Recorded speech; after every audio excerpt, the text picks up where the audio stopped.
करेंगे। और बस इससे ज़्यादा और ज़्यादा मैं बोल सकता हूँ। मैं सबको और एक बार शुक्रगुजार अदा करता हूँ और मैनेजमेंट के लिए मैं हमेशा कुछ भी काम रहे अपने कलम के माध्यम से उसे सॉल्व करने की कोशिश कर रहा हूँ। कौन सी क्लास क्या? और इस स्कूल हाजा के हेडमास्टर खान मोहम्मद यासिर, तमाम स्टाफ, स्कूल तालीमी कमेटी की जो आज ये मीटिंग रखी है, साले शिक्षण समिति की बैठक जो रखी गई है, तो ये बैठक का बुनियादी मकसद ये है कि अपने बच्चों की तालीम और उनके अच्छे मुस्तकबिल के लिए बैठक रखी गई है। इस बैठक का बुनियादी मकसद ये भी है कि कौम और मिल्लत के जो बच्चे हैं वो किस तरह से आगे बढ़े और कौम और मिल्लत के बच्चे तालीम से सरफराज हो। अभी देखा है कि चंद दिन में हम जब मोइन भाई और हम सुबह फजर के बाद मिलते हैं और आपका ताल्लुक प्रिंट और इलेक्ट्रॉनिक मीडिया से है, तो हम दोनों भी मिलके अखबार का मुताला करने के लिए अखबार के जो न्यूज़पेपर है उसके टेबल पे हमारी मुलाकात सुबह बाद फजर की, फिर बात हो जाती, फिर उन्होंने अपने काम से चल जाते और मैं अपने काम से चल जाता। तो कौम और मिल्लत के अंदर जागृति, कौम और मिल्लत के अंदर जो है एक ऐसी चीज़ें होना बहुत ज़रूरी है कि उसमें कुछ करने की तड़प, कुछ बनने की तड़प और कुछ बनाने के कौम और मिल्लत के लोगों की तड़प का जज्बा रहना चाहिए। सिफर की बहुत अहमियत रहती है, अगर वो सिफर सही जगह पे लग जाए तो उसकी तादाद लाखों करोड़ों अरबों में चल जाती है। इसलिए मेहनत करने वालों की हमेशा जीत होती है और जो मेहनत करते हैं लोग, कामयाबी उनके कदम छूती है। तो हमारा बुनियादी मकसद यही है कि किस तरह से बच्चों को आगे लेके जाए। आप देख रहे हैं कि कल का अखबार देखिए, उससे पहले का अखबार देखिए कि इस मर्तबा जो है बहुत ज़्यादा तादाद के अंदर IAS एग्ज़ाम के अंदर कौम और मिल्लत के बच्चों में कामयाबी है।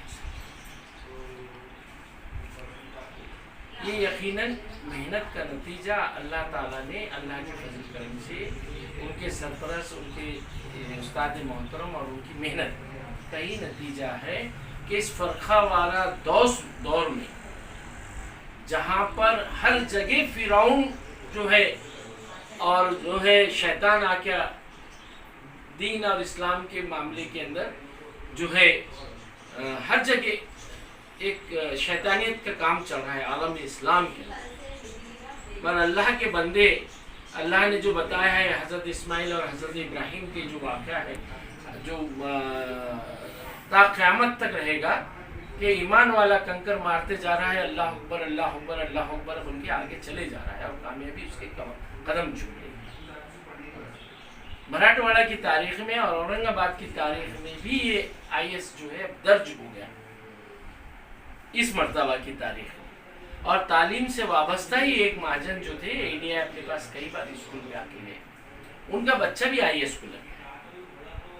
पहली तो गए बार की मिसाल थी वे अंसारी लग गए, उसके बाद की मिसाल थी हमारे अजीज़ दोस्त जो है काबिश जो है उनका शोएब लग गए, तो हमारे साथ थे, उनके अब्बा हमारे साथ पढ़ते थे। मगर देखिए ये सारी चीज़ें हैं और ये सारी चीज़ें दूसरों के लिए नहीं, हमारे लिए, अपने लिए और अपने बच्चों के लिए, अपने कौम मिल्लत के लिए, अपने देश के लिए, ये इसका फ़ायदा अपने लोगों ने उठाना चाहिए। हर इंसान जो है मेहनत करता है और मेहनत करने वालों को ही कामयाबी मिलती है, खामोश बैठने वालों को कामयाबी नहीं मिलती है। इंसान ने इस वास्ते मेहनत करना, इबादत करना, दुआ करना, दुआओं से तकदीर बदल जाती है। आदमी जितनी बार दुआ करेगा उतनी बार उसकी तकदीर बदलती है। तो उस कोशिश को कामयाब करने के लिए हमने इनके जैसे तरुण तरफदार जो लोग हैं, नौजवान, उनको जो है आगे लाने का काम कर रहे हैं और उनका बुनियादी मकसद है कि ये इलेक्ट्रॉनिक मीडिया और प्रिंट मीडिया जो चौथा स्तंभ है, जो अपने मुल्क के जो हिंदुस्तान की जो जमहूरियत है, तो इसके 3 स्तंभ हैं। आप देख रहे हैं कि 3 शेर जो उतर के रखे आते हैं सिक्के, ये चौथा स्तंभ है मीडिया, इलेक्ट्रॉनिक मीडिया। और ये इसके अंदर इतनी ज़बरदस्त इनके अंदर जो है काम करने की स्पीड है और गवर्नमेंट तक और हुकूमत वक्त तक पहुंचाने की इतनी ज़्यादा इनके अंदर काबिलियत और सलाहियत है कि इनको हुकूमत को गौर करना पड़ता है और इनकी बात को दर्ज करना पड़ता है, दर्ज करने में नहीं, उसमें तब्दीली करना पड़ता है। ये हुकूमत वक्त का वाक़ा है। कल की एक बात सुनाता हूँ मैं कि अपने पास एक नीलंगेकर जो थे, ये अभी फोटो के अंदर यहाँ नजर आ रहे हैं, अंदोले के हिसाब से नीचे तीसरे नंबर पे है, वो चीफ मिनिस्टर थे। उनका वाक़या है, कल वो गुजर गए, कुछ एक अच्छी उम्र पाए उन्होंने। तो महाराष्ट्र के चीफ मिनिस्टर थे वो, हमारे इलेक्शन को आए थे, गए बार की फोटो है वो। तो उन्होंने चीफ मिनिस्टर 1985 में रहते हुए अपनी बच्चे के नंबर बढ़ाने के लिए एमडी के अंदर उसमें फेरबदल किए थे और वो हाईकोर्ट की नोटिस में आ गया और इलेक्ट्रॉनिक मीडिया ने वो चीज़ें सारी उठाई थी। उसकी वजह से उनको उस पोस्ट का राजीनामा दिया, ये इलेक्ट्रॉनिक मीडिया के। AR अंतुले जब चीफ मिनिस्टर थे तो उनसे से किसी ने सिमिट के मामले में भी जो है इस तरह का वाक़या हो गया और सिमिट के केस के अंदर सिग्नेचर करके उन्होंने मिसयूज किया। इस तरह की बात इंदिरा गांधी की नोटिस में उस टाइम के प्राइम मिनिस्टर से लाई गई थी। तो इंदिरा गांधी के टाइम में आने पर उनको भी हाई कोर्ट की डायरेक्शन पे राजीनामा देना पड़ा, क्योंकि वो मुद्दे सारे प्रेस और इलेक्ट्रॉनिक मीडिया ने जो है सरकार की नोटिस में लाए थे। और सरकार की जब नोटिस में चीज़ आती है तो उनकी बदनामी नहीं होना सत्ताधारी पक्ष की, और अपोजिशन को एक मुद्दा नहीं मिल जाना हमको लेने के लिए। तो ये मीडिया का रोल है और ये मीडिया का जो है काम करने का तरीका है। इन्हों अकेले नहीं, इनके साथ एक 4-5 का ग्रुप है और ये 4-5 लोग जो है एक यूनिटी से काम करते हैं और उस मसले को ताकत के साथ जो है गवर्नमेंट के सामने लाते हैं और उन तक पहुंचाने का काम करते हैं। अब इनका काम है पहुंचा देना और कामयाबी मिलना और बाकी की चीज़ें हाथ करना है। तो वो उस टाइम के जो लोग रहते सत्ता में और अपोजिशन में, उसका काम रहता है कि उन्होंने कैश करना उसको और वो चीज़ हुकूमत से मनवाना। इनका काम है पहुंचा देना। इस पहुंचाने के अंदर ये लोग साथ साथ रहेंगे। मोइन भाई, हमारी आपसे दरख्वास्त है, एजुकेशन के इतने मसाइल हैं, जैसा आपको बताता हूँ मैं, 12 साल के लोगों का जो है उनका इंक्रीमेंट है, 24 साल के लोगों का इंक्रीमेंट है, कई लोग D.Ed हो गए हैं, कई लोग जो है तो अप्रूवल आ गया है, पर गवर्नमेंट ने उनको अभी तक ग्रांट्स नहीं दी। ऐसे बहुत से लोग हैं, साल का जो इंक्रीमेंट है उनका वो बराबर वक्त नहीं मिलता, 12 साल का लाभ, 24 साल का लाभ नहीं मिलता। ऐसे कई स्कूल है जिनको 8-8, 10-10, 12 साल से वो काम कर रहे हैं। टीचिंग में जो है ग्रांट अगर कायम अनुदान के करके उनका कायम का निकाल दिया, वो सारे लोग उनको जो है तो ग्रांट्स नहीं मिल रही है, उनको तनख्वाह नहीं मिल रही है, उनकी उम्र एजबार हो रही है। मेरे बाजू में एक रहते बेचारे यहाँ शुबली स्कूल में B.Ed के अंदर 15, 17, 20 साल से काम कर रहे हैं, उनको अभी तक ग्रांट्स नहीं मिल रही। अब उनको ग्रांट्स मिलेंगे तो वो जब कब आएंगे? हमारे पास ये बच्चे आज 15-10 साल से काम कर रही है। तो ये सारे जो मसले हैं अपने को ये बड़ी ताकत से उठाना है और ये गवर्नमेंट तक पहुंचाना है और ये हुकूमत को ये करना है कि उसके ऊपर भी इंसाफ मिले, और ये इसका बुनियादी मकसद है।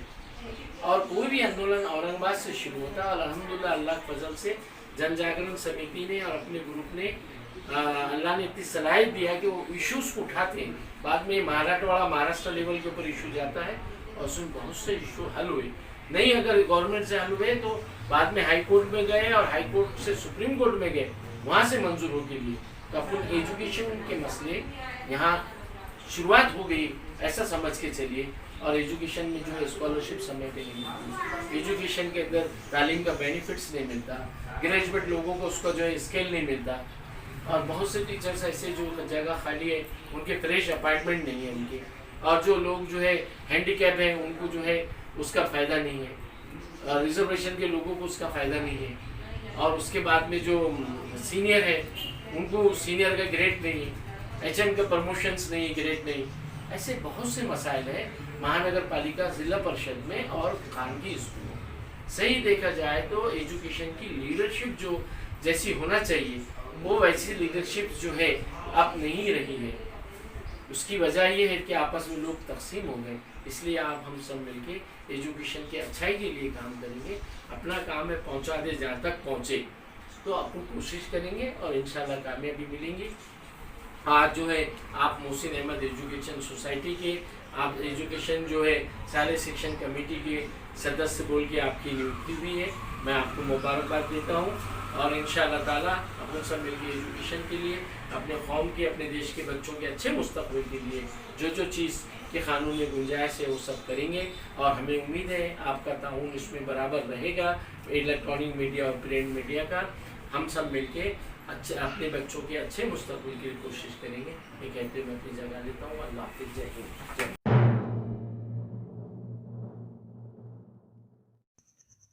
रोज नई खबरों को देखने के लिए हमारे औरंगाबाद समाचार चैनल को सब्सक्राइब कीजिए और नोटिफिकेशन पाने के लिए हमारे बेल आइकन को दबाइए ताकि हर खबर की नोटिफिकेशन आपको मिलती रहे।